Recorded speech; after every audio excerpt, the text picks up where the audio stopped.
Chapter 29. Jacob arrives at Padanaram. Then Jacob hurried on, finally arriving in the land of the east. He saw a well in the distance. 3 flocks of sheep and goats lay in an open field beside it, waiting to be watered. But a heavy stone covered the mouth of the well. It was the custom there to wait for all the flocks to arrive before removing the stone and watering the animals.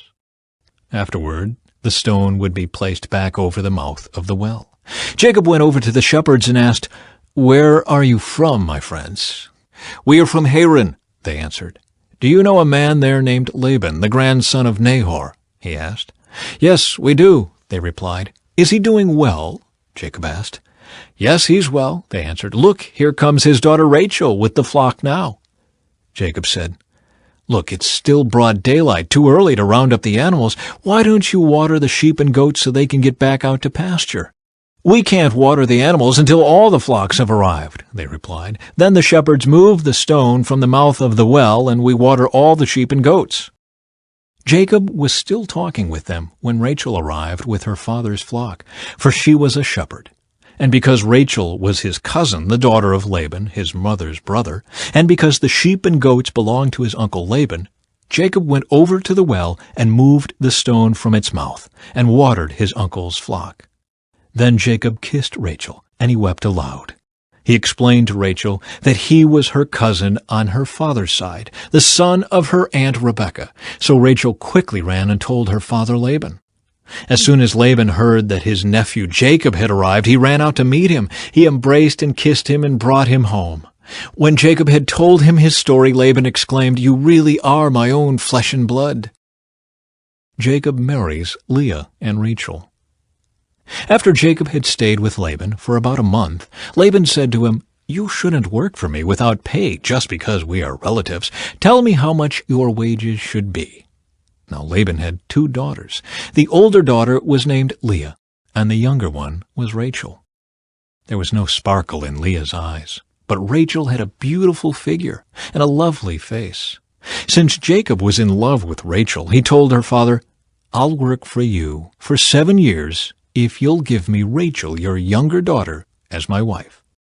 "Agreed," Laban replied. "I'd rather give her to you than to anyone else. Stay and work with me." So Jacob worked 7 years to pay for Rachel. But his love for her was so strong that it seemed to him but a few days. Finally the time came for him to marry her. "I have fulfilled my agreement," Jacob said to Laban. "Now give me my wife so I can marry her." So Laban invited everyone in the neighborhood and prepared a wedding feast. But that night, when it was dark, Laban took Leah to Jacob, and he slept with her. Laban had given Leah a servant, Zilpah, to be her maid. But when Jacob woke up in the morning, it was Leah. "What have you done to me?" Jacob raged at Laban. "I worked 7 years for Rachel. Why have you tricked me?" "It's not our custom here to marry off a younger daughter ahead of the firstborn," Laban replied. "But wait until the bridal week is over. Then we'll give you Rachel too, provided you promise to work another 7 years for me." So Jacob agreed to work 7 more years. A week after Jacob had married Leah, Laban gave him Rachel too.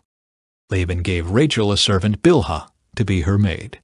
So Jacob slept with Rachel too, and he loved her much more than Leah.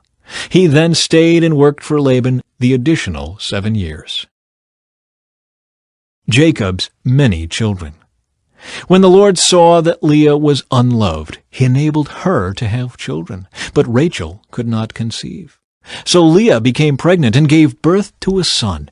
She named him Reuben, for she said, "The Lord has noticed my misery, and now my husband will love me." She soon became pregnant again and gave birth to another son. She named him Simeon, for she said, "The Lord heard that I was unloved and has given me another son."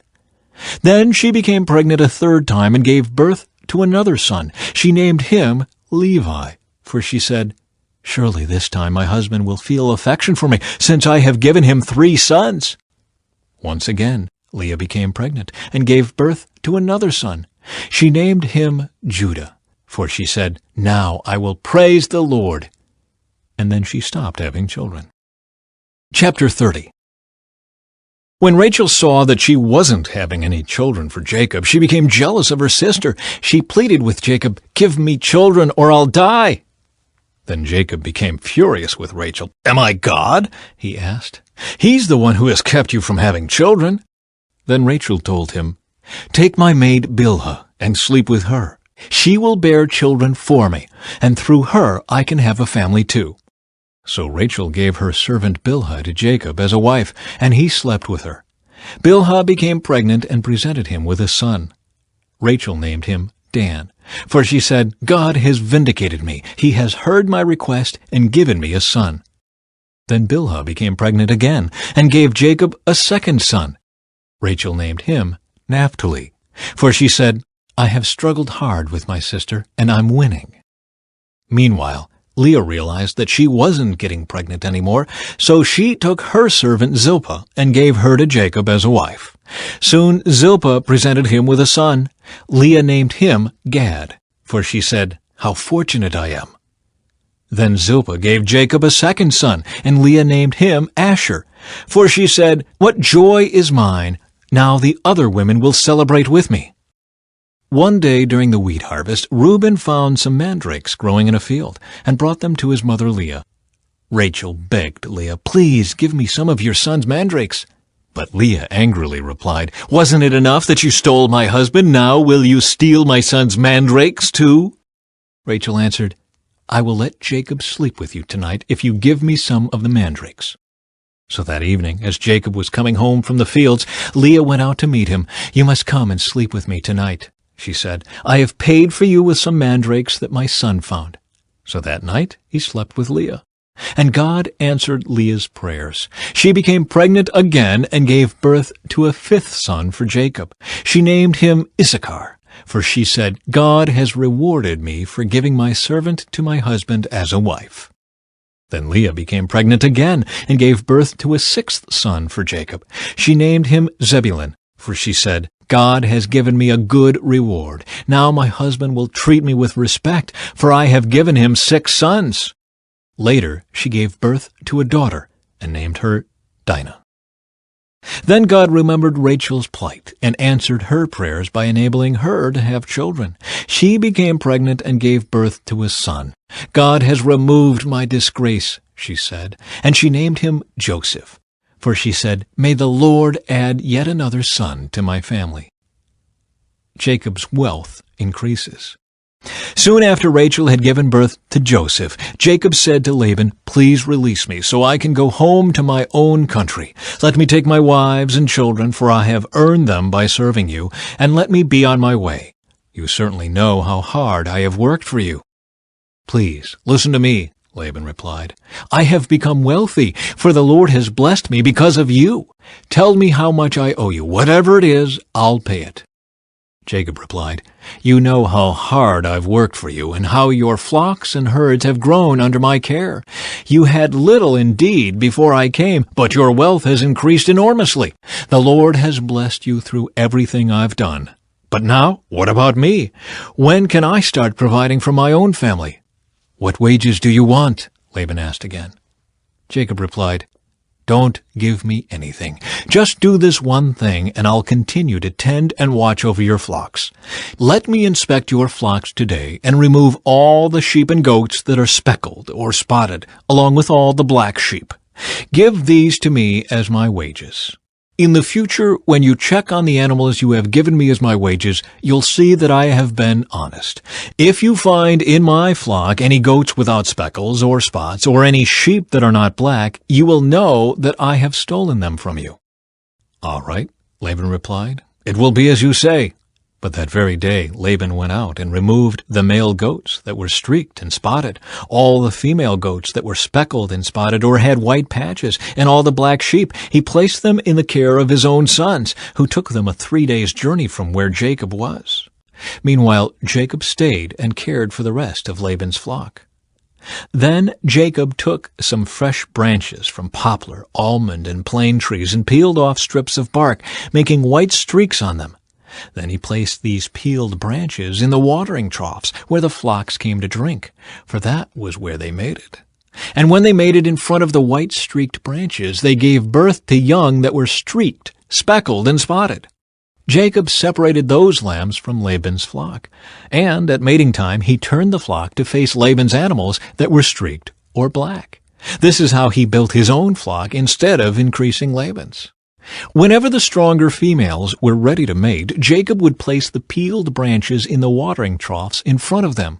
Then they would mate in front of the branches. But he didn't do this with the weaker ones, so the weaker lambs belonged to Laban and the stronger ones were Jacob's. As a result, Jacob became very wealthy, with large flocks of sheep and goats, male and female servants, and many camels and donkeys. Chapter 31. Jacob flees from Laban. But Jacob soon learned that Laban's sons were grumbling about him.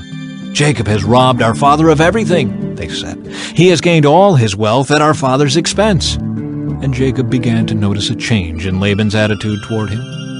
Then the Lord said to Jacob, "Return to the land of your father and grandfather, and to your relatives there, and I will be with you." So Jacob called Rachel and Leah out to the field, where he was watching his flock.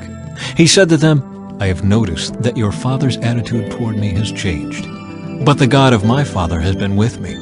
You know how hard I have worked for your father, but he has cheated me, changing my wages 10 times. But God has not allowed him to do me any harm. For if he said, 'The speckled animals will be your wages,' the whole flock began to produce speckled young. And when he changed his mind and said, 'The striped animals will be your wages,' then the whole flock produced striped young. In this way God has taken your father's animals and given them to me."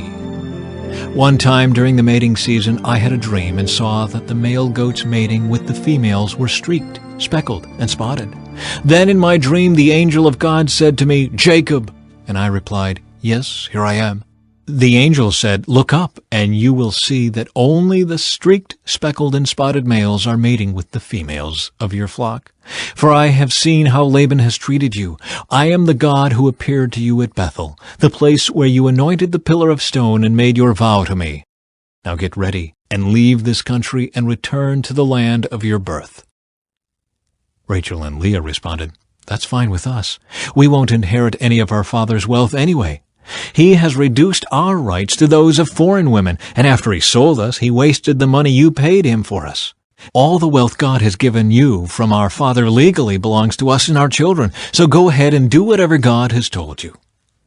So Jacob put his wives and children on camels, and he drove all his livestock in front of him. He packed all the belongings he had acquired in Padan Aram and set out for the land of Canaan, where his father Isaac lived. At the time they left, Laban was some distance away, shearing his sheep. Rachel stole her father's household idols and took them with her. Jacob outwitted Laban the Aramean, for they set out secretly and never told Laban they were leaving. So Jacob took all his possessions with him and crossed the Euphrates River, heading for the hill country of Gilead. Laban pursues Jacob.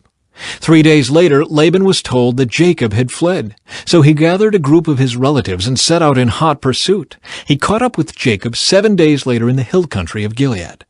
But the previous night, God had appeared to Laban the Aramean in a dream and told him, "I'm warning you, leave Jacob alone." Laban caught up with Jacob as he was camped in the hill country of Gilead, and he set up his camp not far from Jacob's. "What do you mean by stealing away like this?" Laban demanded. "How dare you drag my daughters away like prisoners of war? Why did you slip away secretly? Why did you steal away? And why didn't you say you wanted to leave?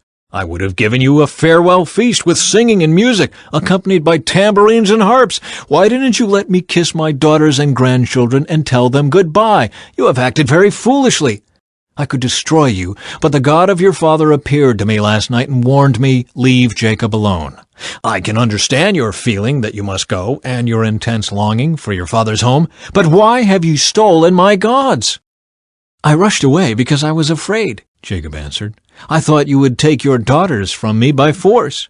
But as for your gods, see if you can find them, and let the person who has taken them die. And if you find anything else that belongs to you, identify it before all these relatives of ours, and I will give it back." But Jacob did not know that Rachel had stolen the household idols. Laban went first into Jacob's tent to search there, then into Leah's, and then the tents of the 2 servant wives. But he found nothing. Finally, he went into Rachel's tent. But Rachel had taken the household idols and hidden them in her camel's saddle, and now she was sitting on them. When Laban had thoroughly searched her tent without finding them, she said to her father, "Please, sir, forgive me if I don't get up for you. I'm having my monthly period." So Laban continued his search, but he could not find the household idols. Then Jacob became very angry, and he challenged Laban. "What's my crime?" he demanded. "What have I done wrong to make you chase after me as though I were a criminal? You have rummaged through everything I own. Now show me what you found that belongs to you. Set it out here in front of us before our relatives for all to see. Let them judge between us. For 20 years I have been with you, caring for your flocks. In all that time your sheep and goats never miscarried. In all those years I never used a single ram of yours for food. If any were attacked and killed by wild animals, I never showed you the carcass and asked you to reduce the count of your flock. No, I took the loss myself. You made me pay for every stolen animal, whether it was taken in broad daylight or in the dark of night. I worked for you through the scorching heat of the day and through cold and sleepless nights. Yes, for 20 years I slaved in your house. I worked for 14 years earning your 2 daughters, and then 6 more years for your flock. And you changed my wages 10 times. In fact, if the God of my father had not been on my side, the God of Abraham and the fearsome God of Isaac, you would have sent me away empty-handed. But God has seen your abuse and my hard work. That is why he appeared to you last night and rebuked you." Jacob's treaty with Laban. Then Laban replied to Jacob, "These women are my daughters, these children are my grandchildren, and these flocks are my flocks. In fact, everything you see is mine. But what can I do now about my daughters and their children? So come, let's make a covenant, you and I, and it will be a witness to our commitment." So Jacob took a stone and set it up as a monument. Then he told his family members, "Gather some stones." So they gathered stones and piled them in a heap. Then Jacob and Laban sat down beside the pile of stones to eat a covenant meal. To commemorate the event, Laban called the place Jegar-Sahadutha, which means witness pile in Aramaic, and Jacob called it Galid, which means witness pile in Hebrew. Then Laban declared, "This pile of stones will stand as a witness to remind us of the covenant we have made today." This explains why it was called Galid, witness pile.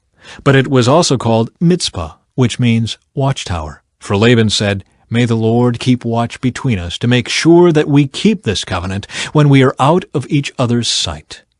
If you mistreat my daughters, or if you marry other wives, God will see it even if no one else does. He is a witness to this covenant between us. See this pile of stones," Laban continued, "and see this monument I have set between us. They stand between us as witnesses of our vows. I will never pass this pile of stones to harm you, and you must never pass these stones or this monument to harm me. I call on the God of our ancestors, the God of your grandfather Abraham and the God of my grandfather Nahor, to serve as a judge between us." So Jacob took an oath before the fearsome God of his father Isaac to respect the boundary line. Then Jacob offered a sacrifice to God there on the mountain and invited everyone to a covenant feast. After they had eaten, they spent the night on the mountain. Laban got up early the next morning, and he kissed his grandchildren and his daughters and blessed them. Then he left and returned home. Chapter 32. As Jacob started on his way again, angels of God came to meet him. When Jacob saw them, he exclaimed, "This is God's camp!" So he named the place Mahanaim. Jacob sends gifts to Esau. Then Jacob sent messengers ahead to his brother Esau, who was living in the region of Seir in the land of Edom. He told them, "Give this message to my master Esau. Humble greetings from your servant Jacob. Until now I have been living with Uncle Laban, and now I own cattle, donkeys, flocks of sheep and goats, and many servants, both men and women. I have sent these messengers to inform my lord of my coming, hoping that you will be friendly to me." After delivering the message, the messengers returned to Jacob and reported, "We met your brother Esau, and he is already on his way to meet you, with an army of 400 men." Jacob was terrified at the news. He divided his household, along with the flocks and herds and camels, into two groups. He thought, if Esau meets one group and attacks it, perhaps the other group can escape. Then Jacob prayed, O God of my grandfather Abraham and God of my father Isaac, O Lord, you told me, return to your own land and to your relatives, and you promised me, I will treat you kindly. I am not worthy of all the unfailing love and faithfulness you have shown to me, your servant. When I left home and crossed the Jordan River, I owned nothing except a walking stick. Now my household fills 2 large camps. O Lord, please rescue me from the hand of my brother Esau. I am afraid that he is coming to attack me, along with my wives and children. But you promised me, I will surely treat you kindly, and I will multiply your descendants until they become as numerous as the sands along the seashore, too many to count. Jacob stayed where he was for the night. Then he selected these gifts from his possessions to present to his brother Esau: 200 female goats, 20 male goats, 200 ewes, 20 rams, 30 female camels with their young, 40 cows, 10 bulls, 20 female donkeys, and 10 male donkeys. He divided these animals into herds and assigned each to different servants. Then he told his servants, Go ahead of me with the animals, but keep some distance between the herds. He gave these instructions to the men leading the first group. When my brother Esau meets you, he will ask, Whose servants are you? Where are you going? Who owns these animals? You must reply, They belong to your servant Jacob, but they are a gift for his master Esau. Look, he is coming right behind us.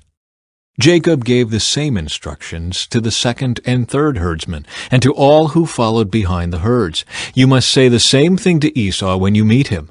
And be sure to say, Look, your servant Jacob is right behind us.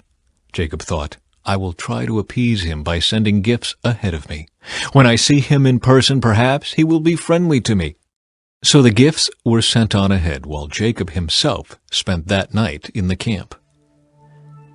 Jacob wrestles with God. During the night, Jacob got up and took his 2 wives, his 2 servant wives, and his 11 sons, and crossed the Jabbok River with them. After taking them to the other side, he sent over all his possessions. This left Jacob all alone in the camp, and a man came and wrestled with him until the dawn began to break. When the man saw that he would not win the match, he touched Jacob's hip and wrenched it out of its socket. Then the man said, Let me go, for the dawn is breaking. But Jacob said, I will not let you go unless you bless me. What is your name? The man asked. He replied, Jacob. Your name will no longer be Jacob, the man told him. From now on you will be called Israel, because you have fought with God and with men, and have won. Please tell me your name, Jacob said. Why do you want to know my name? The man replied. Then he blessed Jacob there.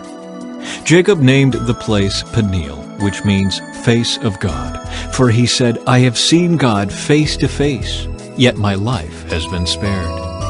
The sun was rising as Jacob left Peniel, and he was limping because of the injury to his hip.